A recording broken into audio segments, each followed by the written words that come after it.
금산예천교회 이영 목사님이십니다. 계시록 5장 1절을 읽고 오늘은 계시록 5장의 말씀을 살펴보기로 하겠습니다. 내가 보매 보좌에 앉으신 이의 오른손에 책이 있으니 안팎으로 썼고 7 인으로 봉하였더라. 아멘.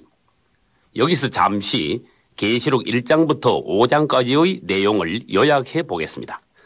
계시록 1장에서는 요한이 반모 섬에서 부활하신 그리스도를 만나 계시를 받았고 2, 3장에서는 아시아 7교회에 관하여서 상황을 말씀하셨으며 4장에서는 요한이 본 하늘 보좌와 주의 광경이 나오며 오늘 볼 5장은 하나님의 비밀을 담은 두루마리 책과 그 책을 펴기에 합당하신 어린 양 예수에 관하여 말씀하셨습니다. 5장 1절에서 요한은 보좌에 앉으신 하나님의 오른손에 있는 7 인으로 봉한 두루마리 책을 보았는데 이 책은 하나님의 경륜의 비밀을 담은 책으로서 결국 이 책의 내용을 보고 기록한 것이 바로 요한계시록이 된 것입니다. 일개 회사나 국가의 비밀을 아는 것도 중대한 일인데 하물며 하나님의 행정의 비밀을 안다는 것은 우주에서 가장 놀라운 일이 아닐 수 없습니다. 당신은 출세하고 돈 버는 방법만 연구하지 말고 하나님의 마음과 그분의 비밀을 알기를 열망하시기 바랍니다.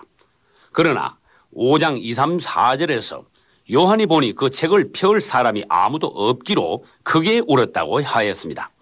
하나님의 비밀을 기록한 책이 있지만 막상 펴볼 사람이 없다면 그것은 통곡할 일이 아닐 수 없습니다. 당신도 하나님의 성경을 손에 들고 있으면서도 그 말씀에 전혀 관심이 없을 뿐 아니라 읽어도 깨달음이 없다면 그것 역시 통탄할 일인 것입니다.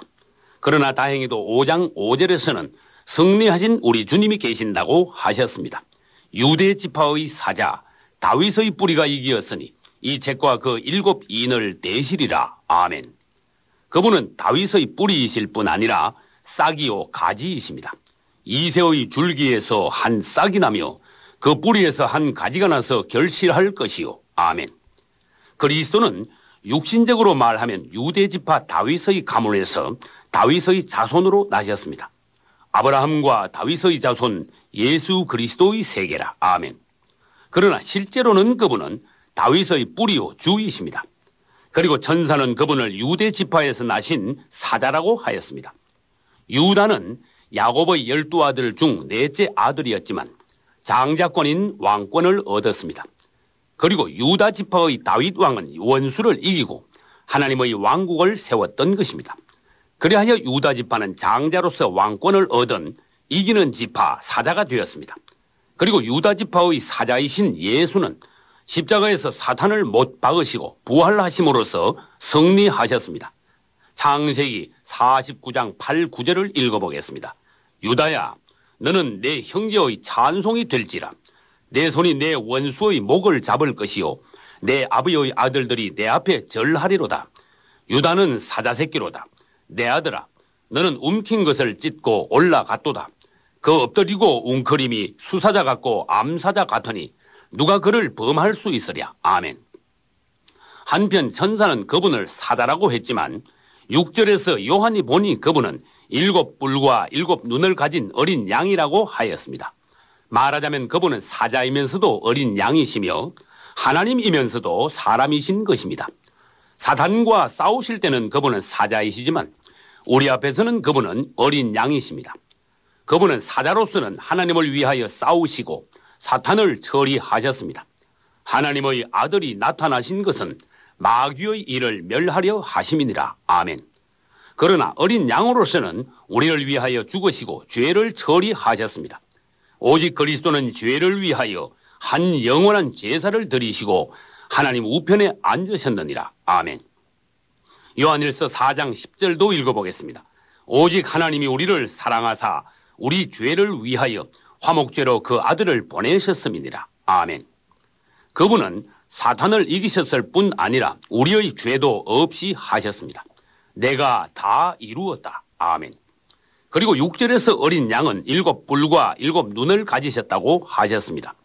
여기서 7 뿔이란 하나님의 완전한 힘을 가지신 그리스도를 나타내며 7 눈이란 만물을 관찰하시고 아시는 그분의 통찰력을 나타냄과 동시에 일곱 눈이란 바로 하나님의 일곱 영이라고 하셨습니다.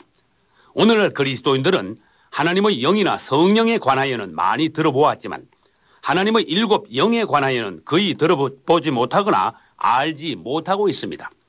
감람 기름이 모략과 육계, 창포, 계피를 더하여서 지극히 거룩한 기름인 관유가 되었듯이 하나님의 성령도 그리스도의 성육신과 인생과 십자가와 부활을 거쳐 이제는 7배로 강화된 영이 되신 것입니다. 한 국가에서 폭력과 범죄가 난무할 때 그에 대처하여 경찰력도 강화하듯이 오늘날에는 사탄의 역사도 더욱 극심하므로 하나님의 성령의 역사도 더욱 강화되어 이제는 7배로 보강된 하나님의 영이 되신 것입니다. 그것을 성경에서는 일곱 등, 일곱 눈, 일곱 영 등으로 표현하고 있습니다.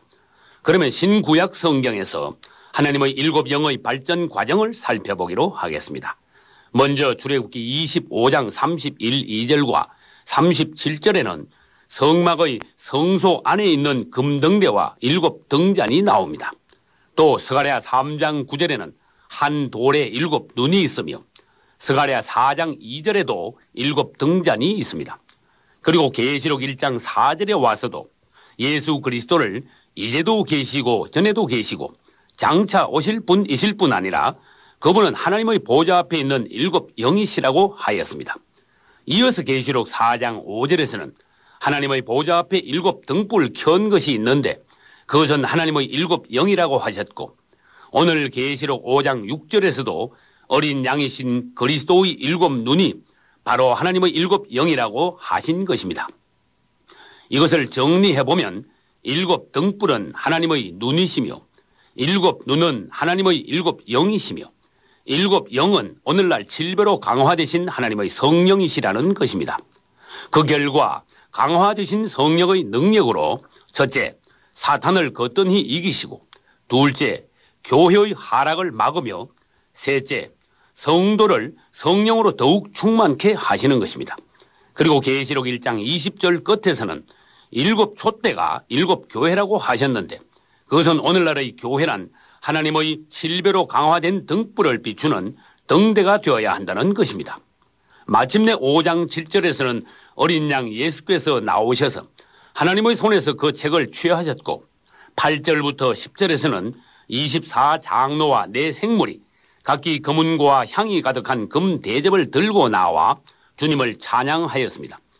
여기서 금은고를 들고 있다는 것은 그들이 하나님을 찬양하는 임무를 맡고 있다는 것이며 금 대접을 가졌다는 것은 그들이 땅의 성도들의 기도를 향연으로 담아서 하나님께 올려드리고 있다는 것을 말합니다. 9절과 10절은 네 생물과 24장로들의 찬양으로서 그리스도께서 우리를 피로 사셔서 하나님께 드리고 우리를 하나님의 왕국과 제사장이 되게 하셨다는 것입니다. 믿고 거듭난 우리가 바로 오늘날 하나님의 왕국이며 또 신약의 제사장들인 것입니다. 이어서 11, 2절에서는 하늘의 수많은 천사들이 주님을 찬양할 때 그분의 높으신 방면들을 7가지로 들어서 찬양했습니다.